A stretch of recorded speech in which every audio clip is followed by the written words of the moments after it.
নমস্কাৰ সকলোকে জ্ঞান একাডেমি চেনেলটোলৈ পুনৰবাৰ স্বাগতম কৰিছোঁ। আশা কৰোঁ সকলোৱে ভালে আছে। 10 অক্টোবৰ তাৰিখে হয় আপোনালোকে ঠিকেই শুনিছে। 10 অক্টোবৰ তাৰিখে LP UP PGT GT যিমান আছে, PGTৰ পৰা আৰম্ভ কৰি GT মানে পোষ্ট গ্ৰেজুৱেশ্যন যিমান আছে গোটেই টিচাৰৰ ভেকেঞ্চি 10 অক্টোবৰ তাৰিখে প্ৰকাশ পাব। তাৰ আগতে আপোনালোকক মই LP UP টিচাৰ ভেকেঞ্চিৰ বহুত এটা ইম্পৰ্টেণ্ট আপডেট দিব গৈ আছোঁ বন্ধুসকল, চাই লওক। গতিকে গম পাই চাগে LP UP টিচাৰ ভেকেঞ্চিৰ ক্ষেত্ৰত ইতিমধ্যে আপোনালোকৰ ডকুমেণ্ট ভেৰিফিকেশ্যন চলি আছে আৰু ডকুমেণ্ট ভেৰিফিকেশ্যনৰ শেষ পৰ্যায় অতি শীঘ্ৰে আহি পাইছেহি বন্ধুসকল, আৰু শেষ পৰ্যায়ৰ পিছতে ফাইনেল মেৰিট লিষ্টটো আহিব। এতিয়া কথা হ'ল যে বহুতৰ লিষ্টত নাম অহা নাই। বহুতে সুধি আছিলে দাদা আমাৰ লিষ্টত নাম অহা নাই, আমি কি কৰিম?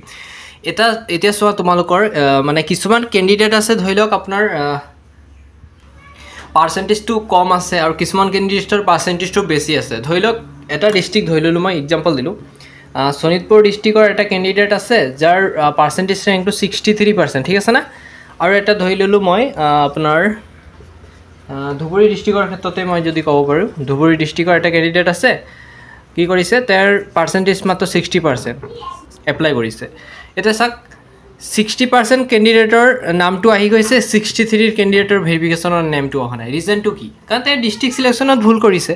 এতিয়া চাওক, ডিষ্ট্ৰিক্ট চিলেকশ্যনৰ ক্ষেত্ৰত আপোনালোকে কেয়াৰফুলি হোৱাটো অত্যন্ত আৱশ্যক। কিয়নো বন্ধুসকল চাওক, ডিষ্ট্ৰিক্ট চিলেকশ্যনৰ এটা ভুলৰ কাৰণে মানে কি হয়, আপোনাৰ এটা পষ্টৰ ৱাইজ আপোনালোকৰ দুজন মানে কেণ্ডিডেট হিচাপে ৰখা হয়।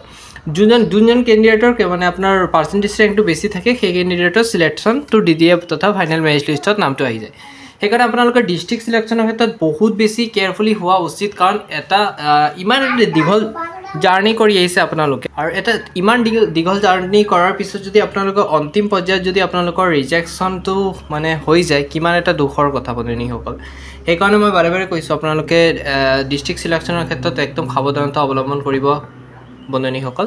আৰু PGT আৰু GT টিচাৰৰ ক্ষেত্ৰতো আপোনালোকৰ ডিষ্ট্ৰিক্ট চিলেকশ্যনটো দিয়া হ'ব, আৰু ডিষ্ট্ৰিক্ট চিলেকশ্যনৰ ক্ষেত্ৰতো যদি দিয়ে তেন্তে বন্ধুসকল সাৱধানতা অৱলম্বন কৰিব। আৰু আমাৰ এই চেনেলটো ছাবস্ক্ৰাইব কৰি দিয়ক, কাৰণ 100% আমি গাইডেন্সটো আপোনালোকক দিবলৈ চেষ্টা কৰিম, কোনটো ডিষ্ট্ৰিক্ট চিলেকশ্যন কৰিলে আপোনাৰ পাৰ্চেণ্টেজ ৱাইজ আপুনি মানে পোৱা চান্সেছ থাকে সেই সম্পৰ্কে। গতিকে চেনেলটো এতিয়াই ছাবস্ক্ৰাইব কৰি দিয়ক, যাতে আপডেটবোৰ আপোনালোকে পাই থাকে, ঠিক আছে? এতিয়া কথাটো হ'ল যে আপোনালোকৰ যোনটো LP UP টিচাৰ ভেকেঞ্চিৰ ক্ষেত্ৰত চবতকৈ হাইষ্ট মানে ভোটিং ৰেট, আপোনালোকে গম পাই চাগে আমাৰ চেনেলত এটা ভোটিং ৰেট চলি আছিলে, আৰু ভোটিং ৰেটৰ ভিতৰত হাইষ্ট কিছুমান ডিষ্ট্ৰিক্টৰ মই ডিষ্ট্ৰিক্ট পাইছিলোঁ যিকেইটাৰ মানে ভোটিং ৰেট বহুত বেছি হাই পাইছিলোঁ, আৰু কিছুমান ডিষ্ট্ৰিক্ট আছিলে বহুত বেছি ল' হৈ আছে।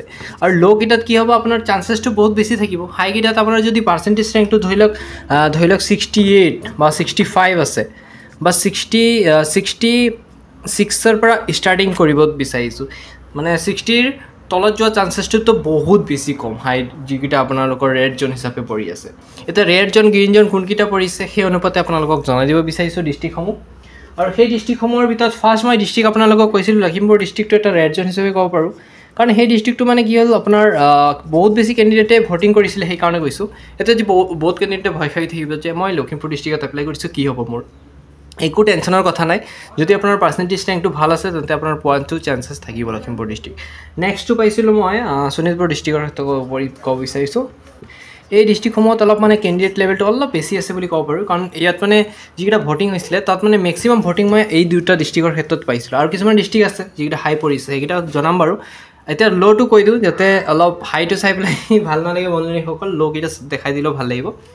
ল' ডিষ্ট্ৰিক্টৰ ভিতৰত আপোনাৰ পৰি আছে ফাৰ্ষ্টলি নলবাৰী ডিষ্ট্ৰিক্ট পৰি আছে, তাৰ আপোনাৰ মই ভোটিং ৰেটটো বহুত বেছি কম পাইছোঁ। নেক্সট আৰু এটা ডিষ্ট্ৰিক্ট আছে, সেইটো ডিষ্ট্ৰিক্টৰ নাম হৈছে ধেমাজি ডিষ্ট্ৰিক্ট। গম নাপাওঁ, এই ডিষ্ট্ৰিক্টত অলপ হাই যাব লাগিছিল, কিন্তু এইবাৰ মই কম পাই আছোঁ। ক'ব নোৱাৰি কেণ্ডিডেটে এতিয়া কোন ডিষ্ট্ৰিক্টতো কেনেকুৱা প্ৰিফাৰেঞ্চ দিছে তাৰ ওপৰত ডিপেণ্ড কৰিব। এতিয়া মই আৰু এটা আপডেট দি আছোঁ আপোনালোকৰ ভোটিং ৰেটৰ ওপৰত ডিপেণ্ড কৰি আপোনালোকক মই আজি ৰাতিৰ ভিতৰত আপডেটটো দি দিম, যাতে কোনটো ডিষ্ট্ৰিক্টত চবতকৈ বেছি ভোটিং আহিছে মোৰ চেনেলৰ ফালৰ পৰা, মানে কেণ্ডিডেটে ভোটিং কৰিছে, সেইটো আপোনালোকক জনাম বাৰু। গতিকে চেনেলটো ছাবস্ক্ৰাইব কৰি দিয়ক, যাতে আপোনালোকে সেই ভিডিঅ'ৰ আপডেটটো চাব পাৰে, ঠিক আছে? আৰু অতি শীঘ্ৰে আপোনালোকৰ ফাইনেল মেৰিট লিষ্টটো প্ৰকাশ কৰা হ'ব বন্ধুসকল, আৰু ফাইনেল মেৰিট লিষ্টটো আপডেট আহিলে আপোনালোকক অতি শীঘ্ৰে আপোনালোকক জনাই দিয়া হ'ব, ঠিক আছে? আৰু কিবা যদি নতুনকৈ আপডেট আহে আপোনালোকক জনাই থাকিম মই বন্ধুসকল। চেনেলটো ছাবস্ক্ৰাইব কৰি দিয়ক, আপডেটটো পাই থাকিব। এতিয়া মোক কেণ্ডিডেট এজনে কমেণ্ট কৰিছিলে যে মানে ইমেইল কৰিছিলে, আৰু আপোনালোকে ইমেইল কৰিব পাৰে আমাৰ চেনেলত wim8589@gmail.com। ইয়াত আপোনালোকে প্ৰশ্ন সুধিলে মই ৰিপ্লাইটো দিবলৈ চেষ্টা কৰোঁ। কেণ্ডিডেট এজনে ৰিপ্লাই দিছিলে যে তেওঁৰ পাৰ্চেণ্টেজ ৰেটটো আপোনাৰ গোৱালপাৰা ডিষ্ট্ৰিক্টৰ আছিলে তেওঁ সুধিছে তেওঁৰ পাৰ্চেণ্টেজ 63.33 আছিল একজেক্টলি ক'ব গ'লে আৰু তেওঁ LP আৰু UP দুটাত এপ্লাই কৰিছে গতিকে LPৰ ক্ষেত্ৰত ইমান আছিলে গতিকে তেওঁৰ মানে পোৱা চান্সেছটো কিমান আছে গতিকে মই গোৱালপাৰা ডিষ্ট্ৰিক্টৰ ক্ষেত্ৰত ক'ব পাৰোঁ তাৰ মানে ভোটিং ৰেটটো ইমান এটা হাই পোৱা নাই এটা মিডিয়াম চাইজৰ পাইছোঁ গতিকে তোমাৰ পোৱা চান্সেছটো থাকিব পাৰে ঠিক আছে আৰু নেক্সট ভিডিঅ'ত মই বাকী আপডেটবোৰ দিম গোটেইকেইটা ডিষ্ট্ৰিক্ট চিলেকশ্যন মানে কভাৰ আপ কৰিবলৈ চেষ্টা কৰিম এটাকৈ আপোনালোকক সুন্দৰকৈ দি থাকিম টেনশ্যন নল'ব অতি শীঘ্ৰে মেৰিট লিষ্ট ওলোৱাৰ লগে লগে আপোনালোকৰ ফাইনেল আপডেট পাবই লগতে আপোনালোকে এই ভিডিঅ'বোৰ চাই ল'ব যাতে আপোনালোকৰ পাৰ্চেণ্টেজত কোনো কনফিউজন নাথাকে ধন্যবাদ আৰু চেনেল ছাবস্ক্ৰাইব কৰি দিব আপডেটবোৰ পাই থাকিব